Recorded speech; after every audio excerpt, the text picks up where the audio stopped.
స్టూడెంట్స్‌కి high paying salaries digital మార్కెటింగ్‌లో at the beginning స్టేజ్‌లో అనేది చాలా కష్టం. మార్కెట్ ఆన్ యాన్ యావరేజ్ చేసుకుంటే ఎస్పెషల్లీ మన హైదరాబాద్ మార్కెట్ తీసుకుందాము, తెలుగు స్టేట్స్ మార్కెట్ తీసుకుందాము 12,000 నుంచి 18,000-25,000 వరకు ఉంది. Depends on the completely student skill and selection of the company. అయితే ఇనీషియల్ స్టేజ్‌లో సాలరీ అనేది పక్కన పెడితే ఆ ఫస్ట్ ఇయర్ అనేది చాలా ఇంపార్టెంట్ ఏ ఎంప్లాయీ అయినా గ్రో అవ్వడానికి.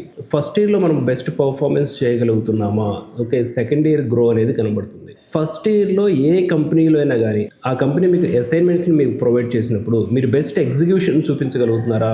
మీ వర్క్‌లో గ్రో ఉంది. బెస్ట్ ఎగ్జిక్యూషన్ చూపించలేకపోతున్నారా? నేర్చుకున్న స్కిల్ అనేది ప్రాపర్‌గా ఇంప్రూవైజేషన్ జరగట్లేదు. సెకండ్ ఇయర్‌కి మన సాలరీ గ్రో అయిందా? ఓకే. మీరు బెస్ట్‌గా పర్ఫార్మెన్స్ చేస్తున్నారు. సెకండ్ ఇయర్‌కి కూడా సేమ్ సాలరీ ఉందా? కంపల్సరీగా మన స్కిల్స్ అనేది ఆ కంపెనీ అన్న గుర్తుపెట్టుకోవట్లేదు. లేదు అంటే మనకి దగ్గర స్కిల్ అనేది అండర్ పర్ఫార్మెన్స్ చేస్తున్నాం అనేది మనం తెలుసుకోవాలి.